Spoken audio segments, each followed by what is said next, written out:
Before the whistles are blown, thunder sounds in the deep.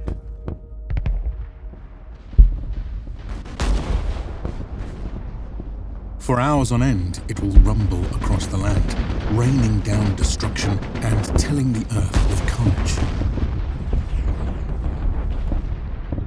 Even as the troops and the tanks surge across the battlefield, death's drums pound relentlessly at the foe.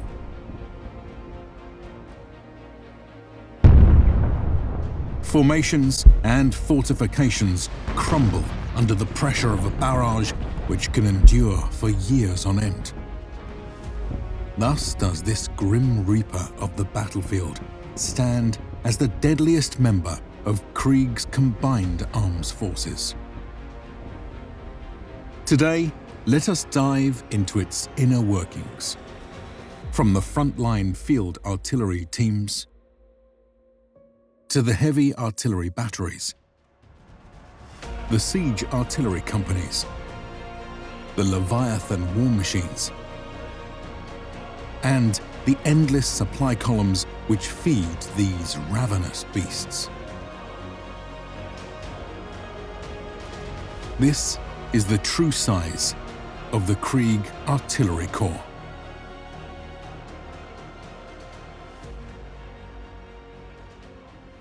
So if you love these types of videos and the world of Warhammer 40,000, I can highly recommend the game Tacticus, which is today's sponsor. Now, I've been playing this game for over a year now. I am super addicted. I play almost daily and I love it. So essentially what you're going to be doing in this game is making a team of characters to fight tactical, crunchy battles.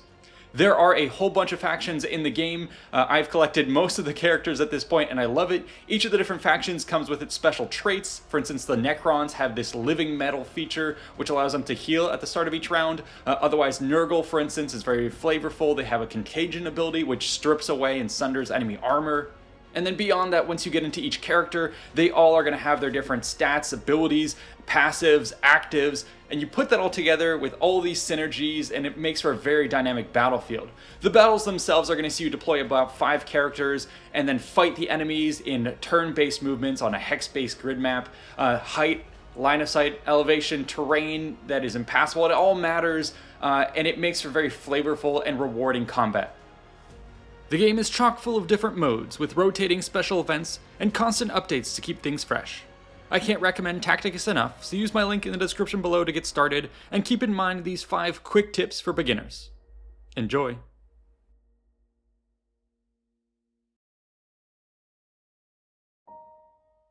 The death world of Krieg is best known for its tithes of fanatical troops. However, these are but one element of the formidable army which emerged from the half-millennium of civil war that ravaged their planet. Beneath the radioactive surface grew vast manufacturing complexes dedicated to the production of war machines and munitions. It is these which have helped churn out the armor and artillery units of the Death Corps. As with the rest of the Imperial Guard, such forces are organized into regiments, which can take all manner of forms. Krieg regiments are unique, not just for their enormous size, but also for their privilege of fielding truly combined arms formations.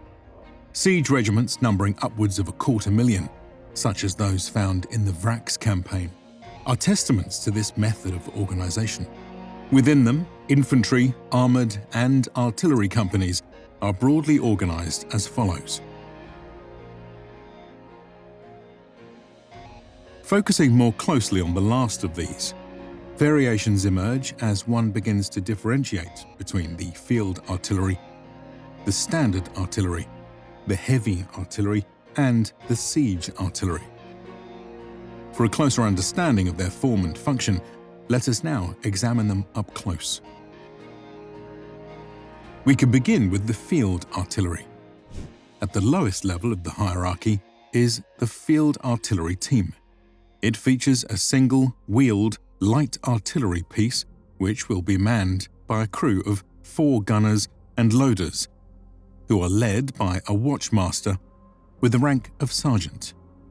For such field teams, a Centaur utility vehicle is present to tow the equipment and load the troops for rapid deployment.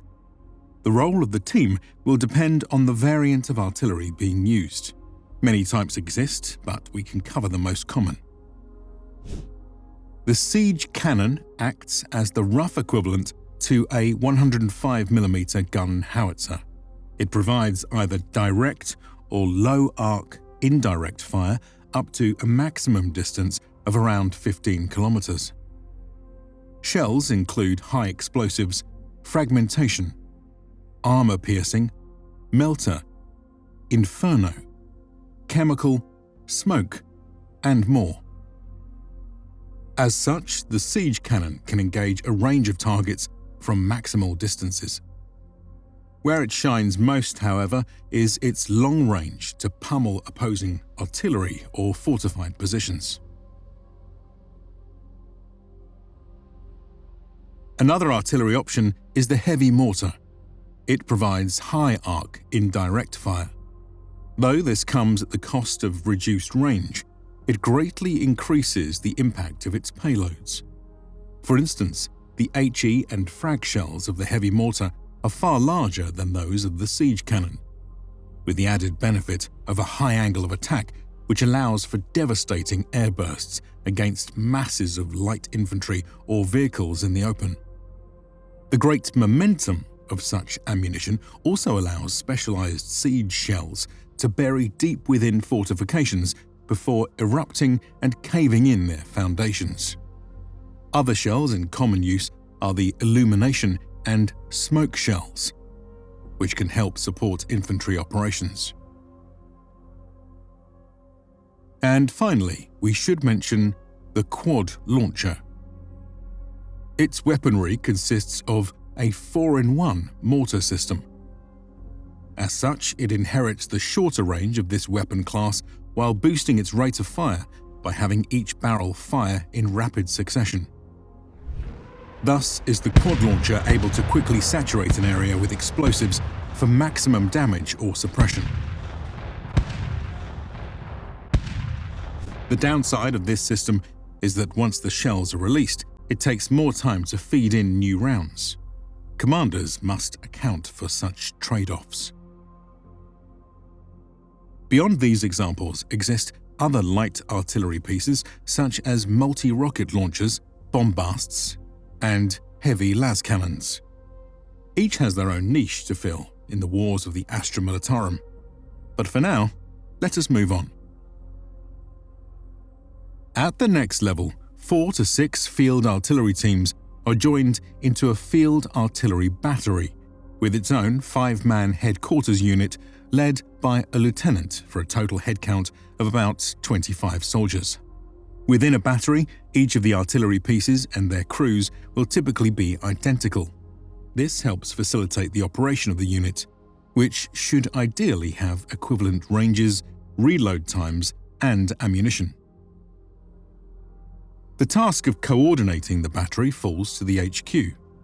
Here, the lieutenant's staff includes a forward observer, whose role it is to assess the enemy's location. This information is then passed on to other team members who act as the fire direction center. Their job will be to compute the bearing and elevation of the artillery batteries to hit the desired target. They will also specify the ammunition type, the fuse settings, and other special orders. When such details have been locked in, the information will be relayed to the artillery teams for execution. At times, they may be allowed to fire when ready. On other occasions, they are to await the explicit orders of the commanding officer who will issue the instruction to fire through their FDC. In these duties, the battery HQ will be assisted by a specially equipped Centaur. Such vehicles will be loaded with robust observation and communications packages, with additional tools meant to assist with the otherwise laborious task of fire direction calculations. The Centaur also doubles as an additional transport for personnel, gear, and towed weapons. At the next level, 3 or more field artillery batteries are joined into a field artillery company with a 5-man headquarters unit led by a captain. Bolstering their ranks are attached supply and utility vehicles for a total strength of about 100 troops.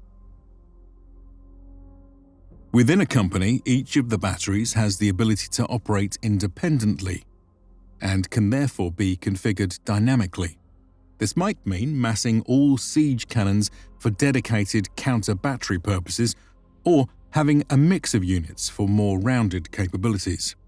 In our case, we have chosen to model 1 battery of heavy mortars and 2 batteries of quad cannons, which is often used as close support for trench warfare.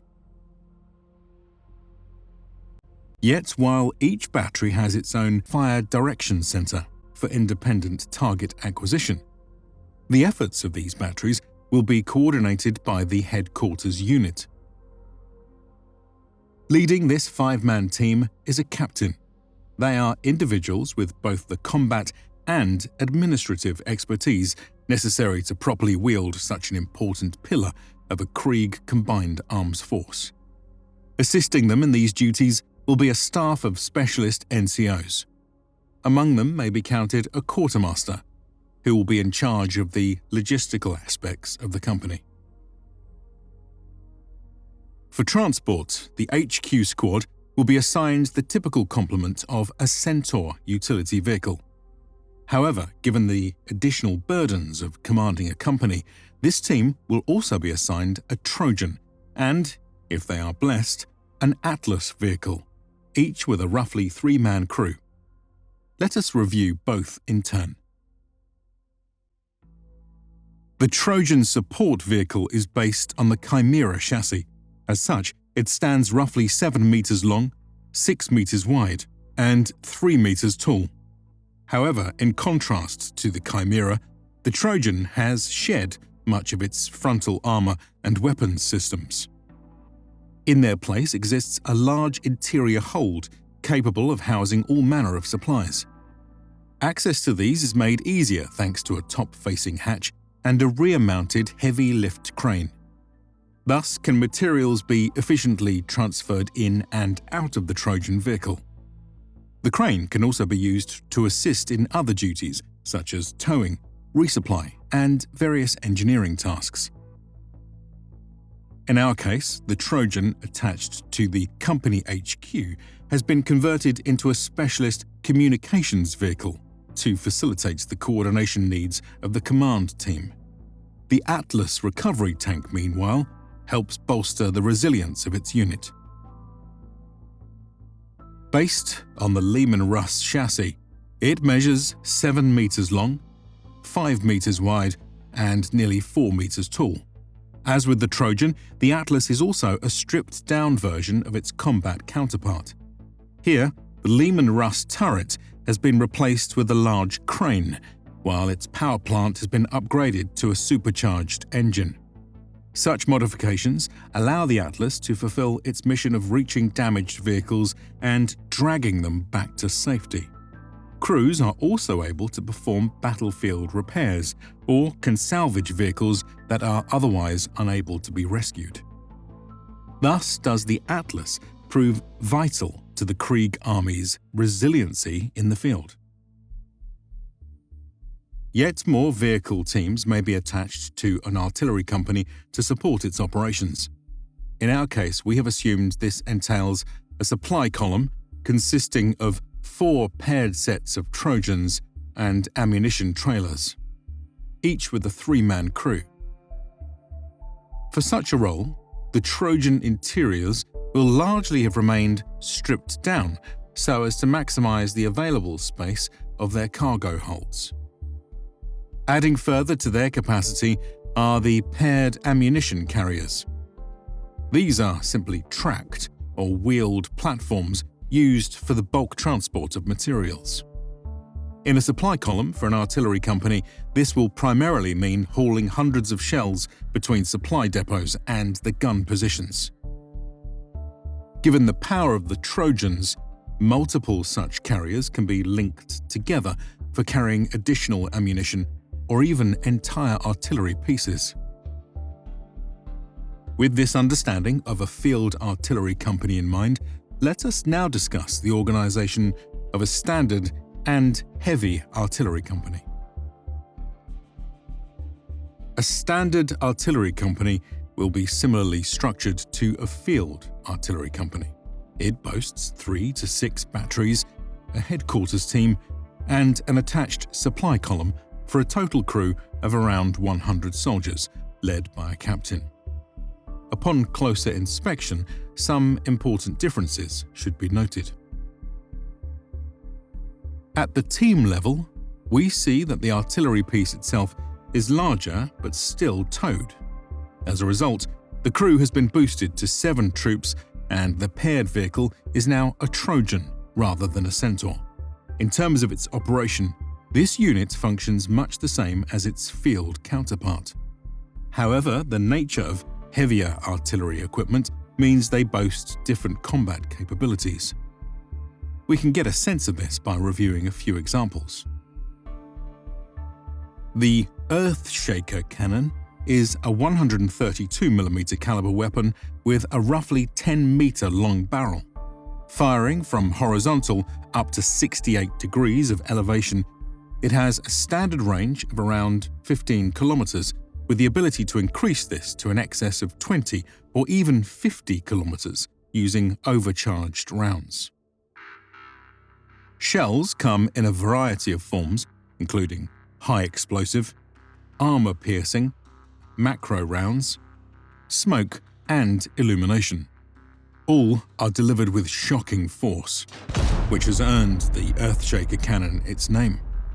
Infantry caught in its blast radius vanish in an instant, with nothing more than a 15-meter-wide crater as their grave.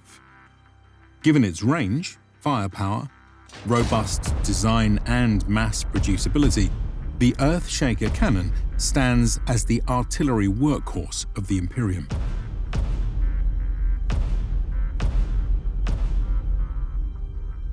The Medusa siege gun is an older piece, whose roughly 300mm caliber weapon and 5-meter long barrel trades range and velocity for larger payloads.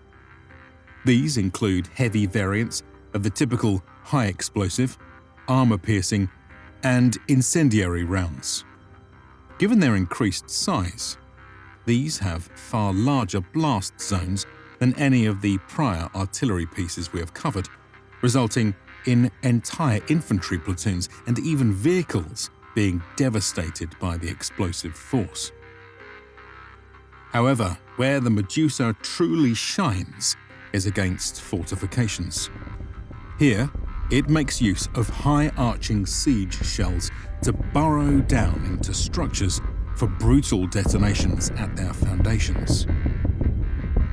Bastion breacher shells, meanwhile, are fired directly at targets, penetrating deeply into bunkers or walls before exploding outwards and leaving gaping holes for infantry to charge through.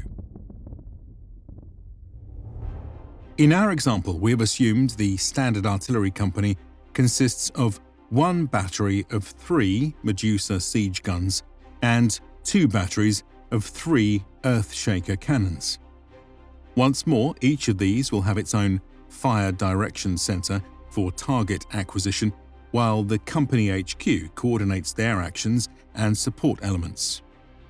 Given the greater complexity and importance of a standard artillery company, we see that it often boasts an enlarged team of around 10 members. These are assisted by 2 transport centaurs, 1 Trojan communications vehicle, and 1 Atlas recovery vehicle. As with the field artillery company, there is also an attached supply column, which we can again estimate as containing 4 sets of paired Trojans and ammunition trailers. Altogether, such artillery companies feature prominently in siege armies of the Imperium, and in particular of those of the Krieg. Owing to their gun calibers, they are often deployed well to the rear of the front lines. Here, their massed firepower can be used to saturate the battlefield with bombardments, tear down hardpoints, lay down rolling barrages to cover troop advances, establish box barrages to isolate sectors, and provide counter-battery fire. However, both field and standard artillery companies suffer from the fact that they are slow-moving, towed pieces of equipment which most typically occupy static positions. More mobile artillery units are available in the form of the heavy artillery companies. Let us now review these forces. As with its sister units, the Heavy Artillery Company consists of about 3 batteries, a headquarters team, and an attached supply column for a total crew of around 80 soldiers led by a captain. The main difference is that now each artillery team mans a self-propelled piece of equipment. For the most part, these consist of mounting the previously mentioned artillery variants onto the chassis of a Chimera APC. The Griffon light artillery tank, for instance, uses the heavy mortar cannon previously seen amongst the field artillery teams. As a secondary weapon, it can also make use of the Chimera's hull-mounted heavy bolter, in addition to other mounted options such as remote-controlled las guns, missile launchers, smoke launchers, and searchlights. Thus equipped, it is able to act as a rapid response, close support unit capable of keeping up with blitzkrieg assaults, blasting apart key points of resistance, and shrugging off most small arms fire as it charges through the breach. The Basilisk is another conversion, which has chosen as its mounted weapon the Earthshaker cannon. It is often reinforced with a forward-mounted gun shield to protect its crew. The Vanaheim pattern enhances this with flank shielding, while the Armageddon pattern pushes this even further by fully enclosing its crew compartment. In all cases, the Basilisk is most often positioned just to the rear of evolving front lines. Here, it will be able to lay down devastating support fire and be ready to push forward as the battle lines advance. Some commanders will even bring the Basilisks to the fore of their assaults, lowering their guns to act as makeshift tanks. Another notable Chimera conversion is the Manticore. Unlike its traditional artillery counterparts, this vehicle type uses a rocket launcher as its primary weapon. 4 firing positions allow for the loading of multiple missile variants. These include high-explosive fragmentation warheads, oxyphosphor incendiary warheads, air gas warheads, and surface-to-air interceptor missiles. But the most common and iconic munition is the Storm Eagle rocket. These are designed for extreme-range bombardment, detonating over target zones to unleash a cloud of bomblets which carpet the area with pulverizing force. The notable advantage of the Manticore over its brethren is the extended range and tracking capabilities of missiles, in addition to broader tactical flexibility of being able to use diverse payloads for countering any number of ground and air targets. However, a downside of the system is its ancient design, which is prone to technological eccentricities and long reload times. Larger, self-propelled artillery vehicles also exist based on other vehicle bases. The Bombard, for instance, is built upon a reinforced Lehman Russ chassis, which allows it to bear the weight of a heavy siege mortar. This massive weapon is among the largest and most powerful of its class, often being reserved for use in dedicated siege artillery companies. Owing to the huge shells fired by this behemoth, the vehicle comes with a recoil spade to hold itself in position, as well as a rear-mounted crane for assisted reloading. Such a massive vehicle is quite slow-moving and thus is most often deployed for sustained bombardments against enemy fortifications or other static targets.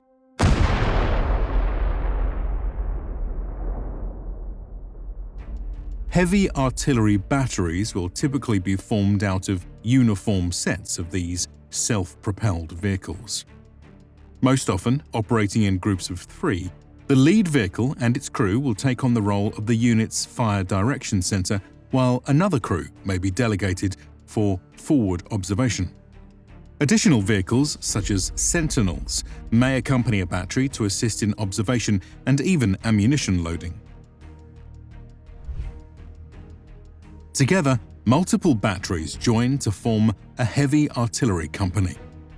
Based on the nature of the equipment being used, a unit with sufficiently large guns and properly scaled supply columns can be designated as a siege artillery company. In either case, the firepower they can bring to bear proves to be one of the Krieg Army's deadliest assets.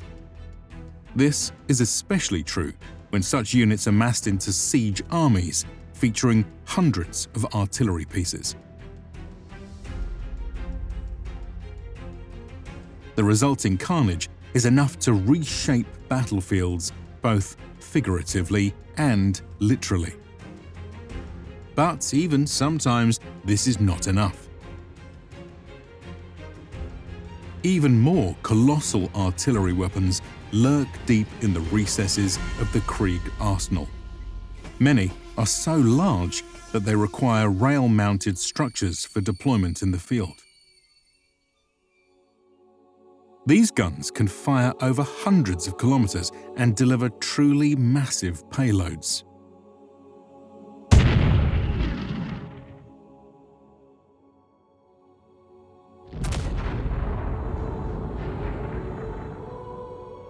The Ordinatus class war machine is an even rarer find in the 41st millennium.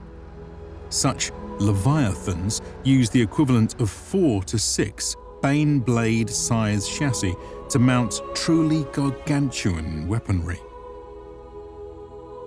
This includes the feared macro cannon, normally found aboard spacecraft, whose detonations have a radius of 5 kilometers, as well as massive sonic disruptors, gigantic Hellfire missiles, and dedicated Titan killers. As secondary armaments, they may sport quad las cannons, Vulcan megabolters, void shields, and even troop holds for entire regiments. Yet such colossal weapons, while impressive, represent a mere drop in the bucket of the Krieg arsenal. As is characteristic of their armed forces, the Krieg make quantity a force of their own by churning out endless tides of munitions, and the field, heavy, and siege artillery companies we have covered thus far. In this way do they pound the enemy into oblivion.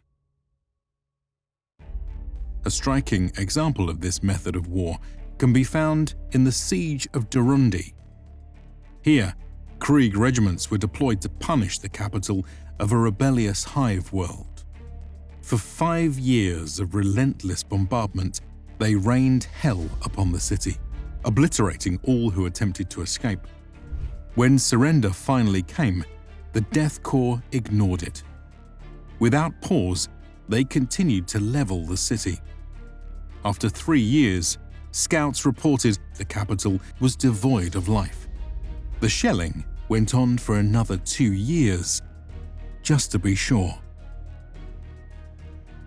Join us next time as we continue this journey through the true size of the Krieg Army. What topics should we cover next? A big thanks to our fans on Patreon and YouTube memberships for supporting the channel, and to the researchers, writers, and artists for making this episode possible. We couldn't have done it without this team and this community. If you liked this episode, be sure to like and subscribe for more content, and check out these other related videos. See you in the next one.